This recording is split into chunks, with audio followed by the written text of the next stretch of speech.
All right, here we are. We're assembling an IKEA Brimnes little shelf. It's got double drawers at the bottom. It's about 6 feet tall with a couple of shelves in there. So here's where we're at. All right, goes through and it talks about the parts lists, things of that nature. And you went through, made sure all the parts are there, and now we're starting to do some of the first page steps here. We have these screws in here that screw into the circles. You just follow the maps a little bit. The instructions are all in pictures, no verbiage to speak of. The finished edges are on the outside in this spot as we lay it out. The drawer brackets, that was the first little hiccup. As you can see real close down here on the bracket, there's a CL and then there's a CR. So you get your drawer brackets to right upright. Make sure the right's in the right, left and left. So it's the wheels go to the flush edge, and then the holes patterns is the same way there, and the wheel on the down side. So that will help you too, so you don't flip them upside down when it gets back to assembly. A couple of short screws in there. Got some pegs, and then these locking mechanisms go in the hole, and then go over the peg, turn them, and they lock in. So yeah, that's about steps 1, 2, and 3 right here. Assembling an IKEA shelf laid out. There's going to be front door, sides, sides, the back, the bottom. So there's 2 different drawers there that laid it out.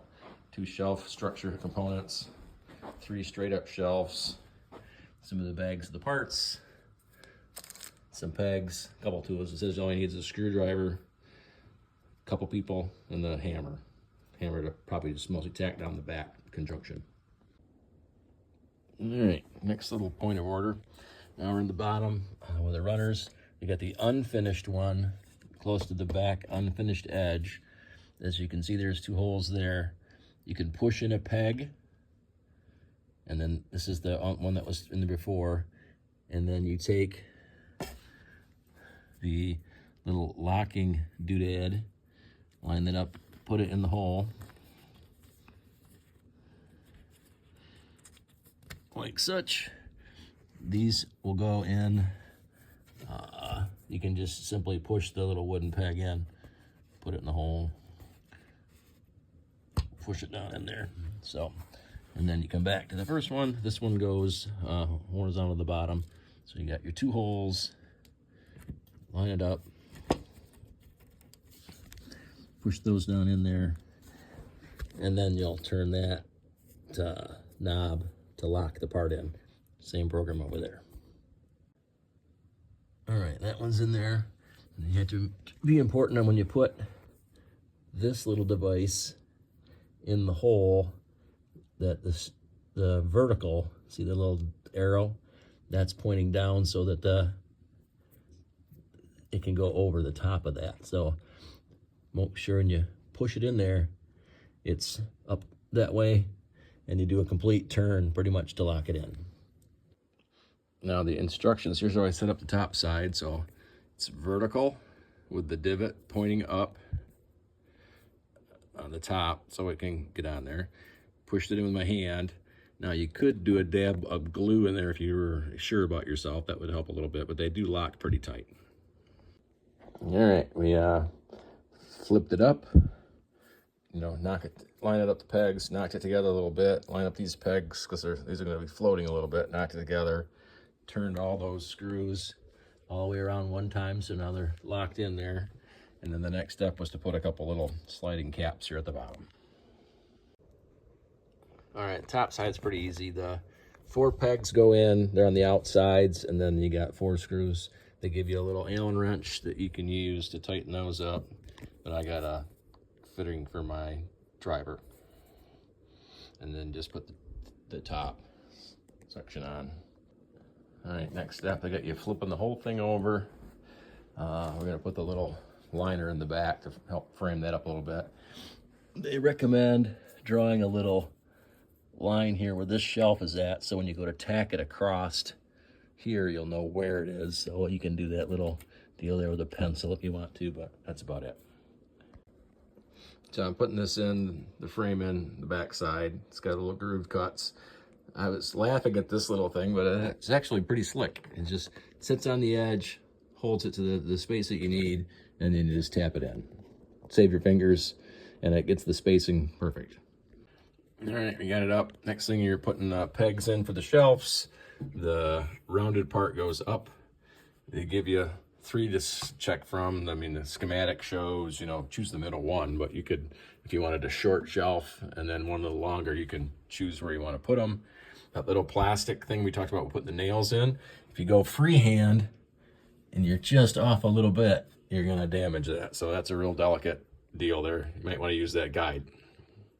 All right, the rest of this is pretty self-explanatory. We're just going to go through the doors. We're building the 2 drawers. If you lay out, if you see, they do a good job of laying out the direction of the back cut for the floor and the top. So lay them out the same way.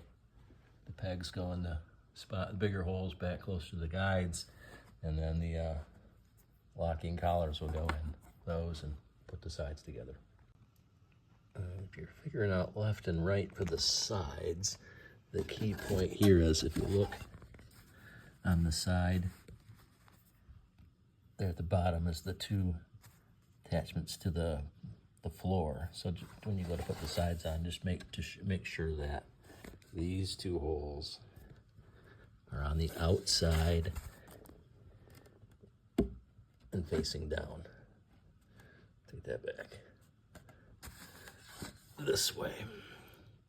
So it's got to go notch at the top for the back drawer and holes down for the floor. And one more point about that is the holes on the outside, but make sure that obviously they don't cut over the notch where the bottom plate goes.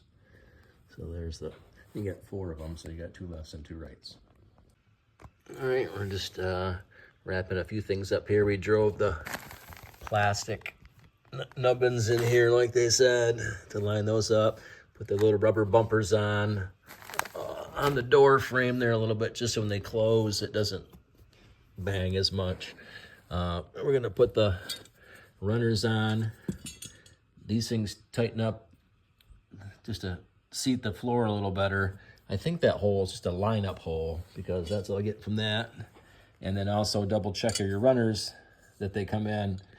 As you can see, there's a right and a left on there too. So just make sure you get those in the right spots and you're off and running. All right, last step. Put the handles on. Those are just 2 screws into the back side there. The wheels always go to the back. If you laid out the cabinet the right drawer right way and put the wheels to the back, you're fine. But it's just a matter of coming in from the top, dropping the wheel into the track, and leveling it back. There you go. There's your IKEA Brimnes cabinet. As you can see, it will soon be full.